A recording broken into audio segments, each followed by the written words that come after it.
Group, Netherlands. Mr. Prakash is the founder director of Antia Consultancy. He is also responsible for research development for various 12C and serial communication protocols with Quadriga preferred vendors.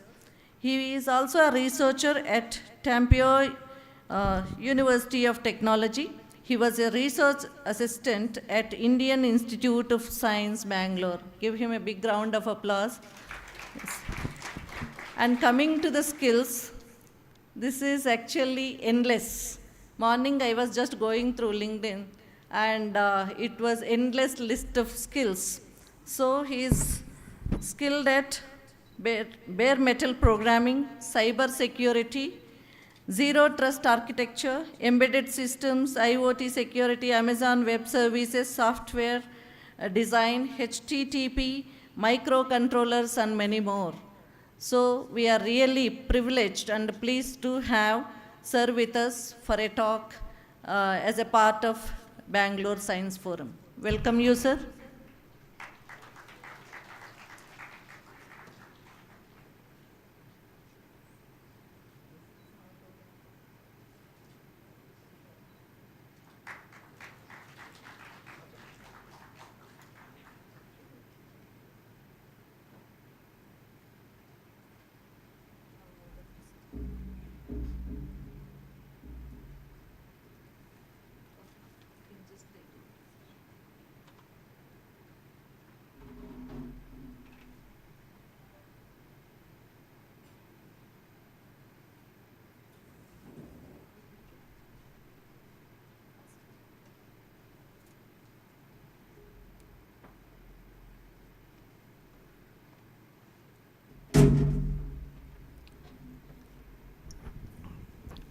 Hello. Hope you're all able to hear me. Are you able to hear me? Okay. Thank you very much.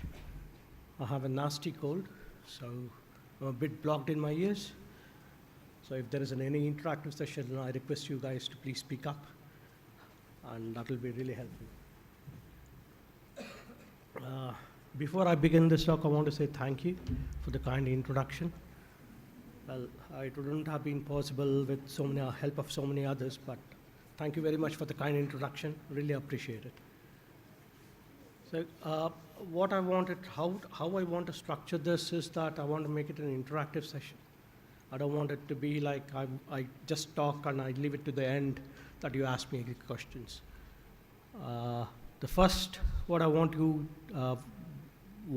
first few slides would be is to describe what do I think are the consumer electronic devices and what are the challenges that we face with them. And then we can go through the entire spectrum to say how they work and then see what are the obvious challenges. And as a task, we look at modeling a threat, we try to threat model that. And that's where I need your help to help me get through that threat modeling. And that would tell us, at least that will help me to secure the next generation of devices. Hopefully, if you disagree, that's fine. Let's agree to disagree also when we do that. So, the way I've structured this talk is that I'll try to give a small introduction about myself, which fortunately your principal already gave very nice introduction. I don't think so I can do any justice to that by talking about myself. What I will try to do is that I'll try to jump to say how this talk is going to be organized. What I'll do is that I'll just give a brief introduction about myself. I think so we can I'll skip that slide. Then we'll talk about what is it that I mean by connected consumer devices. What is this ubiquitous security and ubiquitous nature of the security involved in it? The different technologies that get involved in the chain, that when you start using a device, a consumer device, what are the different technologies that can play a part in it?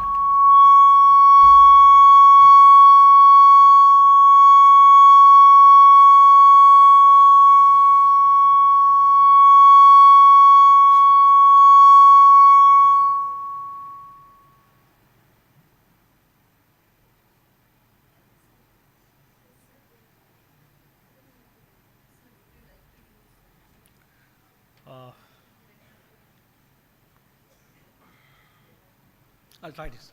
Try.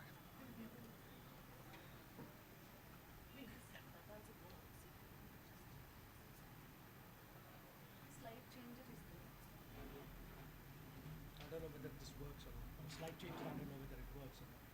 It's not PowerPoint.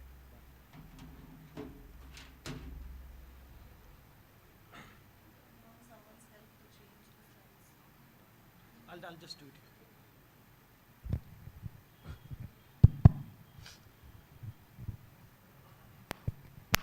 I'll stand here. I'll stand here.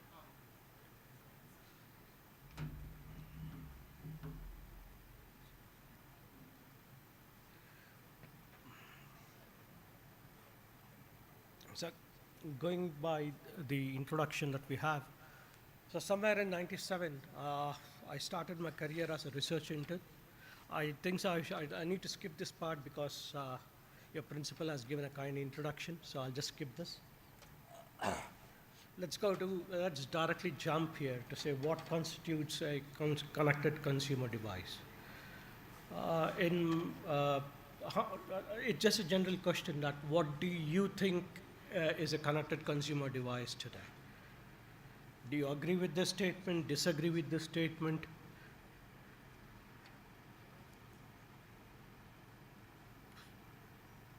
Okay.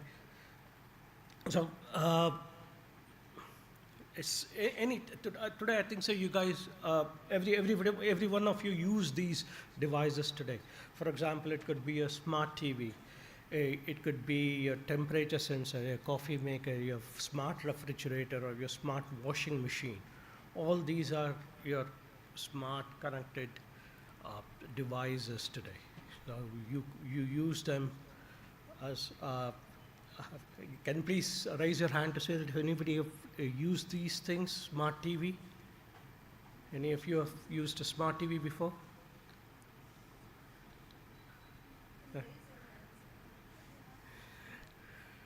Okay, I think so. They're a bit shy, I think so. That's all right. So, any of you using any Zigbee devices in your prototyping classes? Okay, that's fine.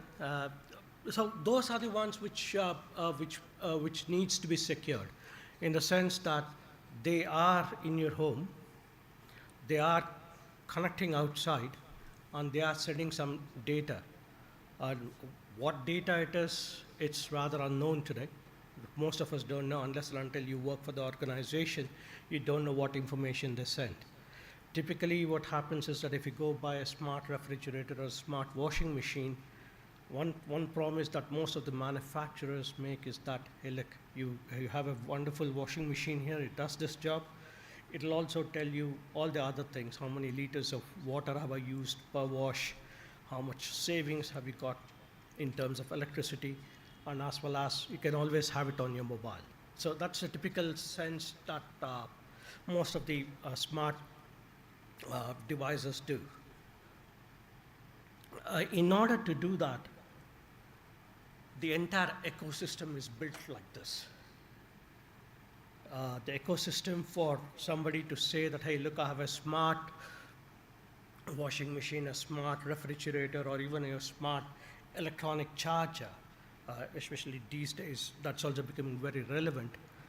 The entire infrastructure, entire architecture, the way it is done is something like this. In the sense that you have your, end of the day, it's your air conditioner or something which is here, and it is once again connected to it's connected to a connectivity providing module, and that connects to your Wi-Fi router, which is inside your home, and that connects to the internet, and it connects to, say, for example, a server in the cloud somewhere. It could be an organization, big organization, it could be a small organization, it could be any organization of any size. You pick up a big electronics brand today, they're offering this solution with you. And one of the things they also sell this product is that, hey, look, you can call up your service technician and you get to know when the service is needed for your appliance and things like that.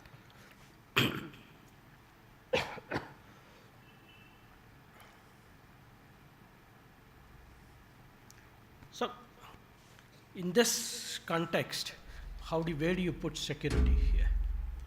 So, in the sense that how do you control your cooling systems, how air conditioners for that matter, and your refrigerators, your coffee makers, anything that can be connected to the internet today can be connected to the internet. And in terms of if you want to secure them in the sense that nobody wants to poke into these kind of machines, what kind of security does it require? In the context of that, in the context of security, the complete gamut is presented in this slide, in the sense that it starts from the most left equipment to the largest onto the side, in the sense that as you move from left to right, the complexity that is required to secure those services equally increase. In the sense that if you look at the IoT services, how many of you are in data science today? Oh, brilliant. So how many of you use Kubernetes or Python coding, things like that? Python. Most of you are familiar with Python. Okay. So when I talk about VMs, virtual machines and other things, many of you are comfortable? Okay. Okay, that's fine. That's all right. So we, once again on to the right, you see cluster of machines doing certain job, for example. One of the things that most of you would try to understand is that if there is a service requirement today for anything for that matter, you need to call somebody and say that, hey, look, my air conditioner is faulty, my air conditioner reads a service, please come home and service that. That's the traditional way of doing things. What the next stage of doing this is start preempting that, in the sense that you collect data from these sensors. For example, you collect data from your air conditioner, and based on the data, you can always go back to your consumer and say that, hey, look, your air conditioner needs service at this point in time. Would you be interested in it? So that is the next level of service that people are expecting, and people are getting that, in the sense that this could also be possible with, how many of you drive your electric vehicles here? Electric scooters? Do you get notification from your service provider to say that, hey, look, nice. So there is already one use case here which really depicts this scenario, wherein that the amount of data is being collected and data is being transmitted somewhere, and some decisions are being made, and that comes back to you, say that, hey, look, you need to take a look at your service, or your tire pressure is low, or your something is wrong with your vehicle that needs to be looked at. So all these things happen not on the left of this diagram, but it happens on the right. Nothing happen. All on the left is that it's collecting some data and it's being pushing out. And yet I say that this device needs to be secure. So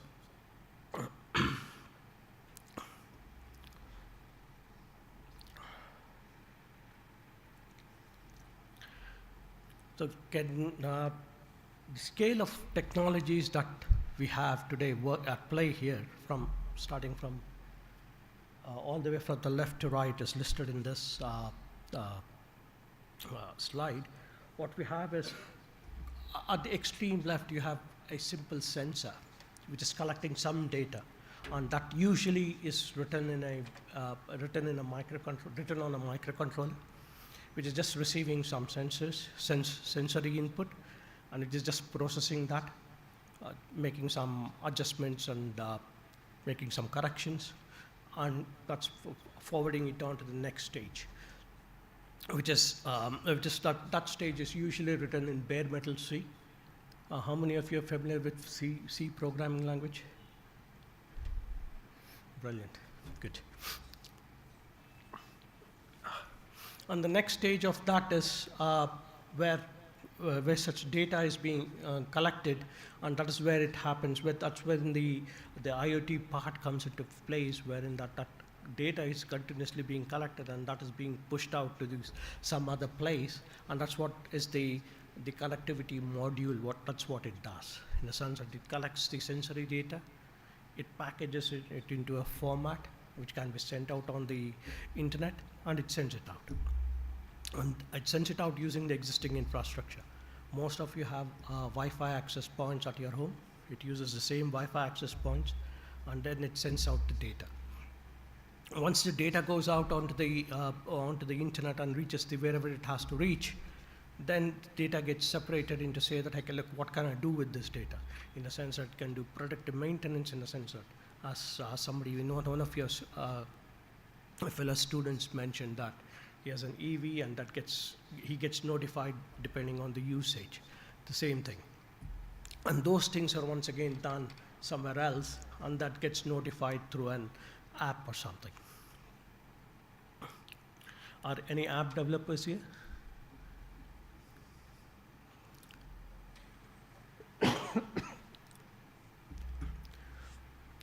Phone users? Brilliant. Thank you. Okay.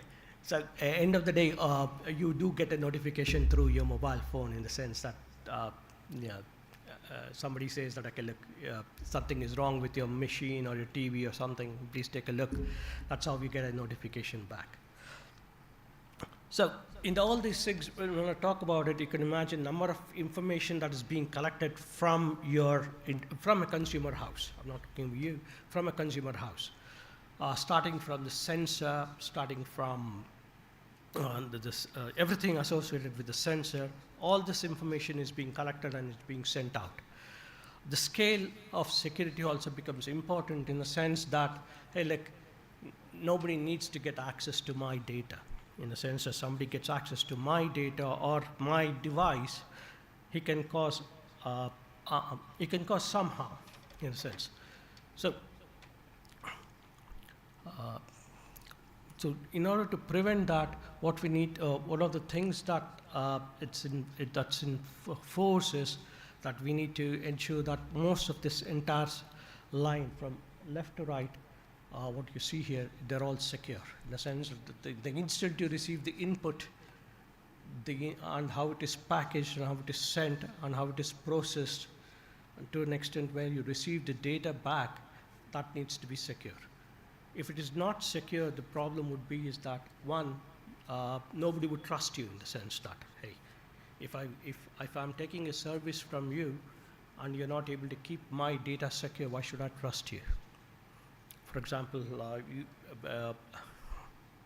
you guys use UPI, right? Everybody uses UPI? And how many of you use Aadhaar-based transactions here? No, Aadhaar, in the sense that Aadhaar is there, right, everywhere. So one of the things that makes Aadhaar so important for us is that it's very secure. In the sense that it allows us to transact, because that it has got a secure trust enabled in it, so that it allows us to seamlessly go take out our phones, scan a QR code and pay.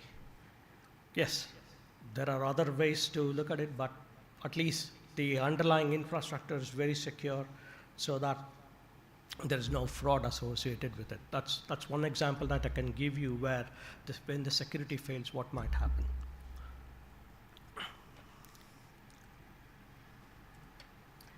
As I said, that one of the things that we're going to do in this session is that we'll try to do a threat modeling. What I mean by threat modeling in the sense is that threat modeling in the sense that what are the implications that you have when you don't secure your device, in the connected device? What happens if you don't secure it? What is the implication? What is the damage that it can cause to others? And how do we prevent that? That is something that I would like to, at least in the next few slides, we would like to really go through in detail with you, contributing most of it to see what more we can do to protect these. So when I say attack vectors, do you guys have any idea what I'm talking about here?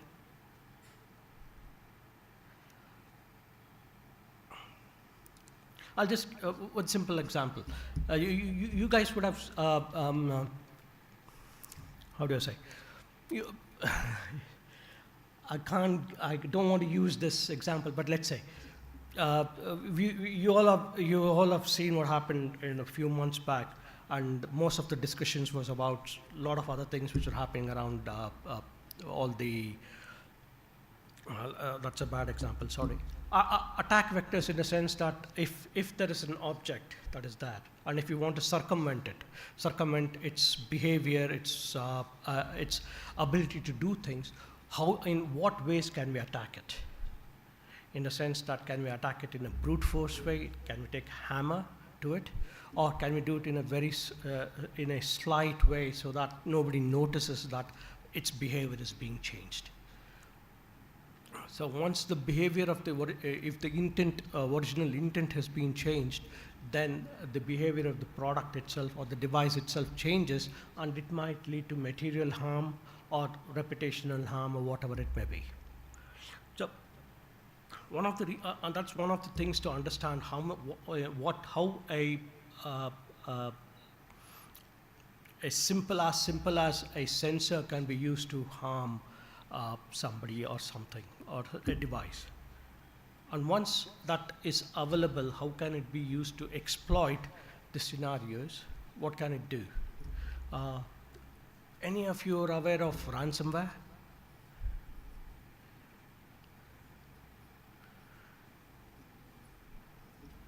Okay.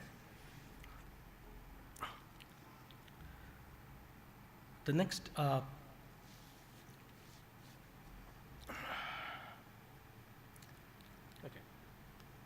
this is the part that I would like to spend some time with you guys to see what can we do here to understand the threat modeling of this connected gateway. This gateway here has got inputs and has got outputs. Inputs are something like it has got a thermostat, which is a temperature sensor. As an output, it is connected to the internet. It has got its, if I say JTAG, are you guys familiar with it? Serial port? Okay, yeah, it has got a serial port and a JTAG. It has got connectivity. And for it to be operational over a period of time, it can receive over-the-air updates. So what I would like a simple assessment as an interactive session would be is to, if I say a serial port is open, what could be the possible exploitation? Is something that if you can just, it doesn't have to be, whatever comes to your mind, if you can share it out, that will be really helpful in this discussion.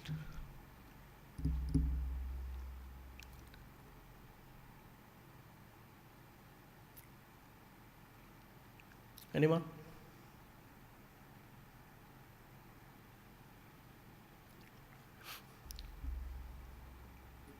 Okay.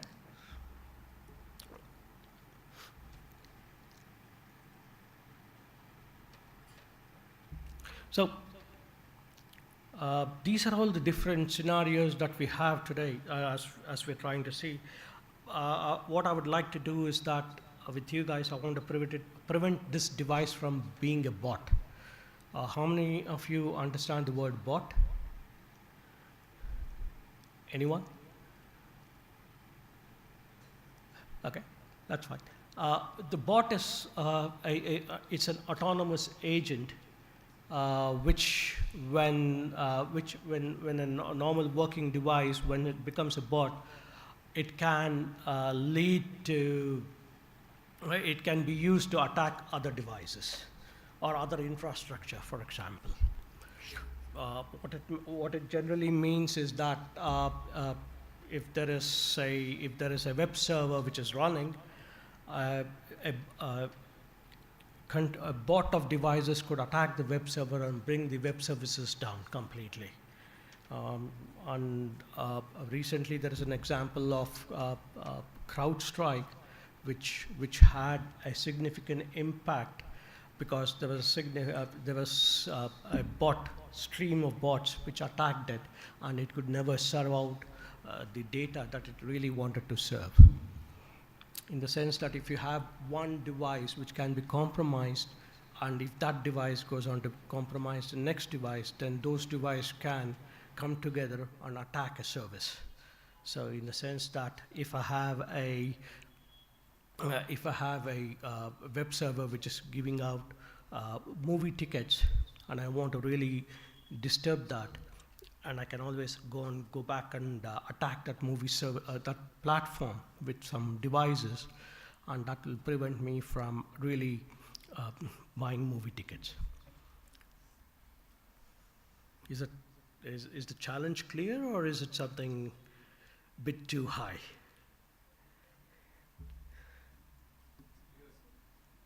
Okay, brilliant. So, how many of you write C code or any other code today?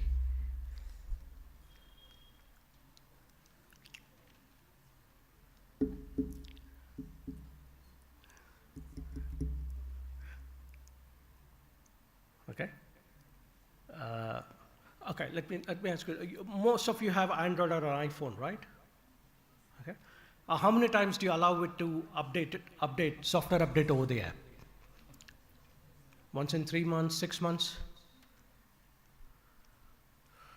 Can any one of you can please tell me how exactly how does it begin?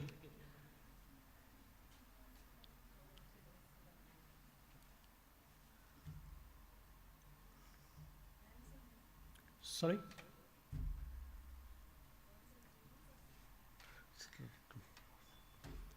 ಅವ್ರ ಹತ್ರ mic ತೊಗೊಂಡು ಹೋಗ್ತೀರಾ sir ಸ್ವಲ್ಪ?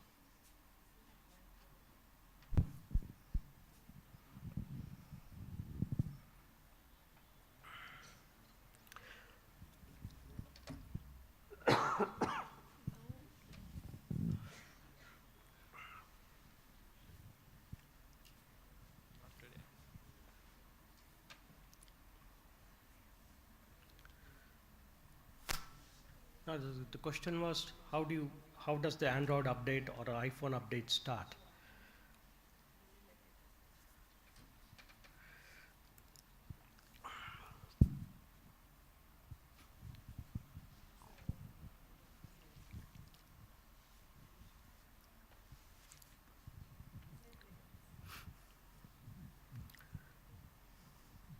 No, okay.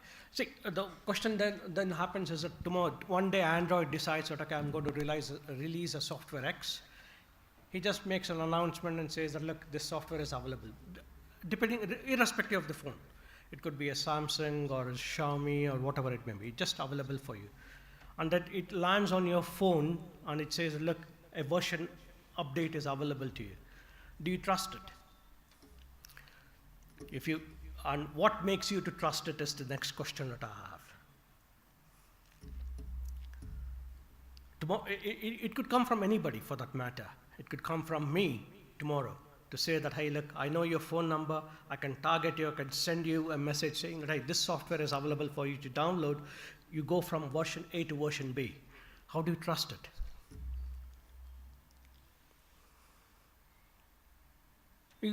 Okay, the simplest example would be is that if you ever look at the software part, it comes with certain signatures, in the sense that says that, okay, this has been signed by somebody whom this phone trusts, and as long as that trust is not available, that software will never get installed. That's the trust part when it comes to the threat modeling of the connected gateway, in the sense of when it comes to over-the-air software update, in a sense that when software update comes to you, that it has already been ensured that somebody trusts it, and there is also certain mechanisms in the phone built in to verify that signature is indeed valid.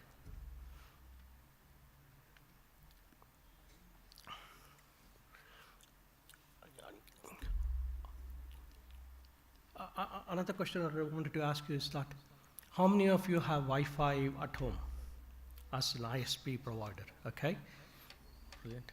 How many of you use Wi-Fi on your tethering your phone? How many of you access Wi-Fi? Brilliant. So, what is the fundamental thing that you do when you first time when you tether your phone or first time when you connect your Wi-Fi? Sorry? No, there's one more thing that you do before that. You select the SSID, right? In the sense that whatever it may be, it could be ABC Wi-Fi access point or ABC phone. You select that. That is the first step, and then you enter the password that you do. So, do you think that between your phone and your Wi-Fi access point, that password is clear or encrypted? Or forget the word encrypted, it is jumbled up. How many of you think it's sent in the as plain text? How many of you think it is somehow corrupted and sent? I don't see plain in your contacts. Sorry about that. No, just a general question. The raise of hands would be just great.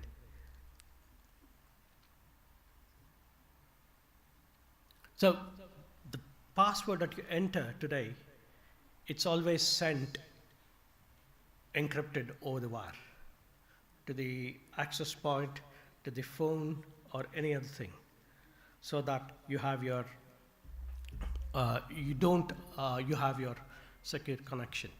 So if you don't have secure connection there, then any data that you transact is going to be available for anybody to see.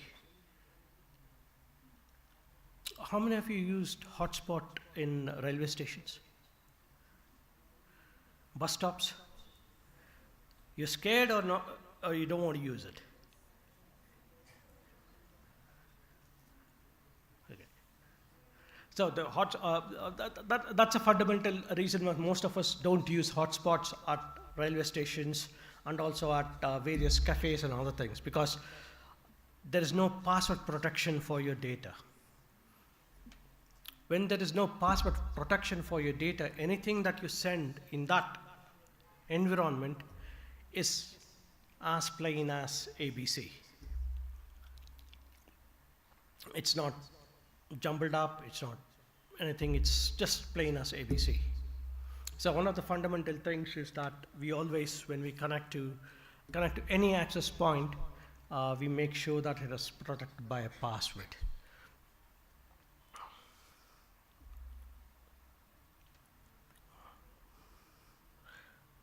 Serial ports, once again. When I was talking to your principal, they said that you guys, you use microcontrollers to practice your programming. How many of you have ever used an ESP32? Or any other microcontroller, for that matter?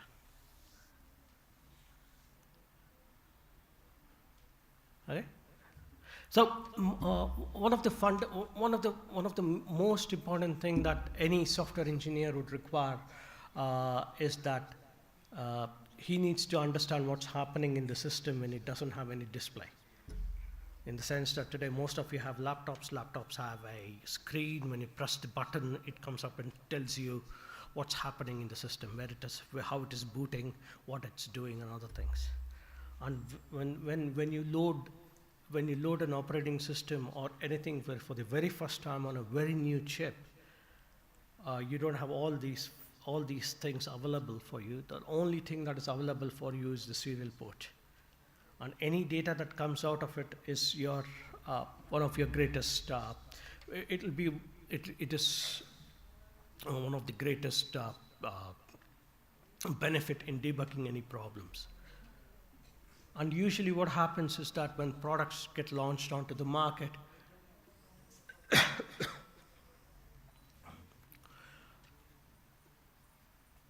when products get launched onto the market, the serial port is usually enabled so that the data that is being produced by the device is usually sent on the serial port. And if that data is available on the serial port, it can be any diagnostical data or sensory data, and once anybody connects to that, they get significant amount of data, and that could be used to extract information or cause material harm.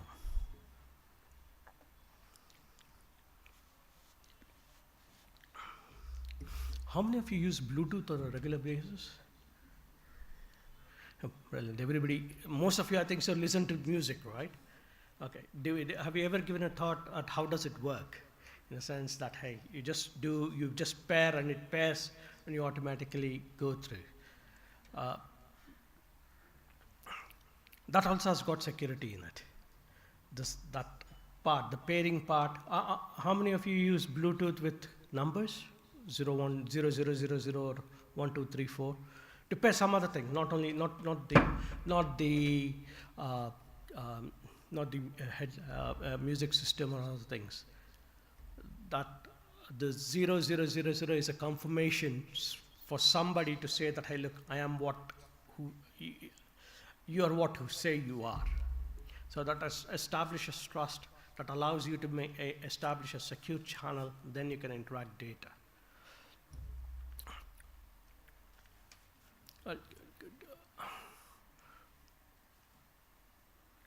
Another question that I had was that today you also use your NFC tap. Do you guys or any of you are experienced with using tap to touch in and touch pay? Or do we still rely on UPI?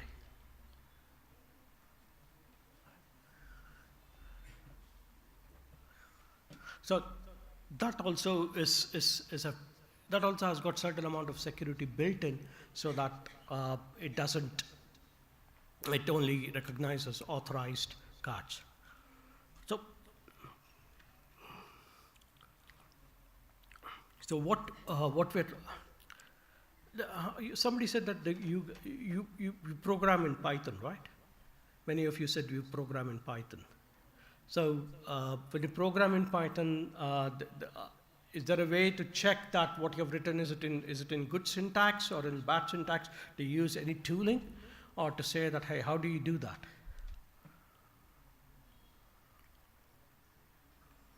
Do you use any editors to program your Python code in, or do you write it in plain text? Or, okay, what's your preferred operating system of choice to write your programming language, to write programs in?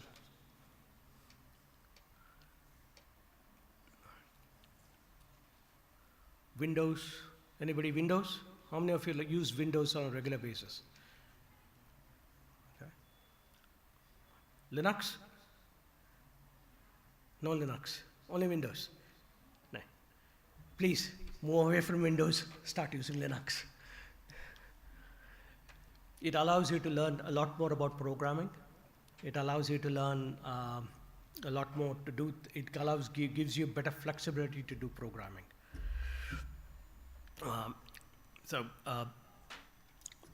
That's an opinion. You don't have, it's not a fact for matter. So, editors, any choice of editors that people use? It could be as simple as a notepad to anything else. What editors do you use to write your code in? Sorry? Sir, no. Kivi Kerisla for Jora Matari. VS Code. VS Code. Brilliant. That's a nice tool. It's a very nice tool. How many of you used autocomplete feature in that? You don't use autocomplete. In the sense you write if, and it just opens up a bracket and closes a bracket for you. Okay. Yep. Uh, that's fine. So one thing that when we write any code today, for that matter, is that what we need to be certain is that it performs to the way it needs to perform. If it doesn't perform the way it needs to perform, then you have a significant amount of challenges. How many of you have written don't think that I'm a very good coder? Even I've been a bad coder when I start. I'm still not. I don't claim that I'm a very good coder even today. So what I want to understand is, if you write a piece of code, C programmers would understand. You would have seen a segmentation fault. Okay? How many of you seen a segmentation fault for the program that you have written? No, I'll raise my hand. I have seen plenty of segmentation faults, and even I still get segmentation faults in the code that I write today.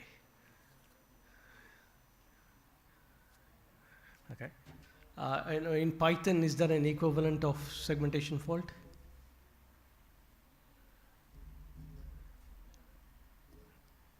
Okay. So, how do we prevent this device from becoming a bot? In the sense that we start from the bottom. In the sense that, hey, we look at software in the first place. In the sense that what we do is that we look at the software and we say that, look, you don't want to have anything which prevents this device from ever running. In the sense that, for example, your phone also. If there is a software update today which comes to your phone and you suddenly are not able to use your phone, somebody is going to have a problem. Forget the end user of that phone. The organization which sent out a software update is going to have a significant problem behind it. So the software that gets delivered needs to always work. And also that needs to be trusted. And those are the two things that we always ensure to say that, hey, look, it always works. And another way that we can prevent a device from becoming the bot is that you always ensure that it is the software that it gets received by the device is always from a trusted source, and it can be trusted, and that's when you give permission to download it and run it. And your serial ports and other things, they usually are closed. For example, I don't know whether if you go home and today you look at your Wi-Fi routers, you will see that there is some ports at the back. It could be a simple USB or RS-232 or something else. They'll always be plugged in. They'll always be plugged or blanked off so that nobody can access it. That's once again to prevent some unauthorized access. In terms of Wi-Fi, there are plenty of protocols today available for you to ensure that your data is protected. One of the standard things that you use on your mobile phone is WPA2, and there is the next generation of protocols coming like WPA3 and things like that, which ensure that the passwords don't get leaked. Those are the mechanisms that we can use to see that, hey, look, whether the devices can become a bot or not. I think so these are the bit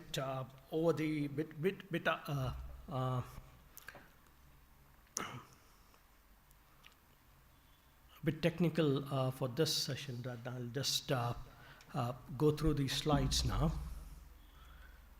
Okay, how do we organize ourselves in terms of security, in a sense? What we do in securing anything is that we organize ourselves as red and the blue teams. So you can look at us red blood cells and white blood cells. The red blood cells carry oxygen, and white blood cells fight infections. Your virus and other things prevalently live in your red blood cells, and all your fighting capability, how do you fight those viruses and other things, are always in the white blood cells. So especially when you have a fever, you tend to see that your white blood cells can go up, and that's when you see that there is a virus in your body and somebody's attacking that. And especially when it comes to security, that's how we team ourselves in. We team ourselves saying that, hey, look, you want to compromise my device, I want to protect my device. That's one approach that we take, so that if these two teams are separate and organize themselves, they can ensure that they can attack the product and say that, hey, look, my product is secure. So I'm coming to the end of the session. So I promise I will not take more than this one. AI. In my opinion, AI is just a new buzzword, which is going to help what we're already doing today. Today, you're all coding. AI is going to help you code better. That doesn't mean that that doesn't mean that you do a cut copy paste. You need to put in the necessary things to do it there so that you can get the benefit. Because today, everybody knows that cut, copy, paste job using AI tools are being found out. There are equally number of tools today to say that have you copied this from AI or have copied it from elsewhere on the internet. So AI, in the sense that it helps you to do job better, but apart from that, it's nothing else. Yes, what would take 10 minutes, it might do it in 2 minutes, but apart from that, AI doesn't do anything else. So, looking into the future, this is something that, how many of you have ever heard of quantum computers? This is the next biggest threat that is going to be there around. In the next 5-10 years, if anybody of you are interested in security as a field, this is the field to be in today. For the next, if you plan to graduate in the next 5 years or 6 years or take up higher studies, quantum computing, quantum computers, what are the algorithms for quantum computers, that is the area to be in, because this is going to be the next, this is going to kill the AI buzzword. This is something that is in the cutting edge of science today, of engineering today. So what it does is that if you have any encryption algorithm today, it reduces its, it brings it down to 0. In the sense that if you look at this numbers here, what I've given you, if you look at the classical strength, in the sense that this is a bit more technical, in the sense that you should see the classical strength as 2 to the power of 80.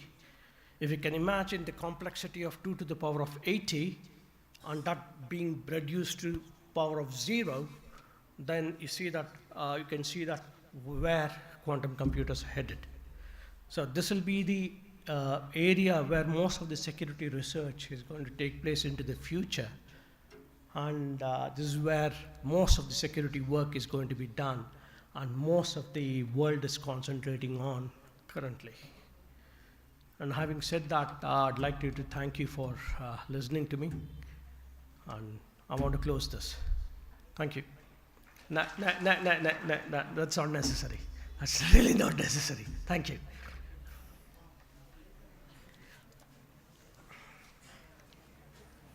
Thank you, madam.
Good afternoon to everyone.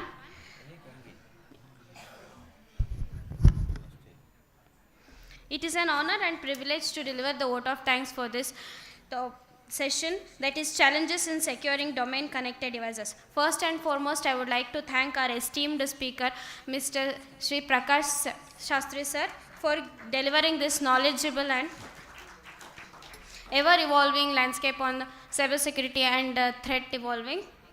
Thank you, sir. And I would also thank our esteemed principal ma'am, Dr. C. Vijayalakshmi ma'am, who made this program then successful, and also thank our HOD, Professor Asha ma'am. Thank you all for students for participating for this session. Thank you all.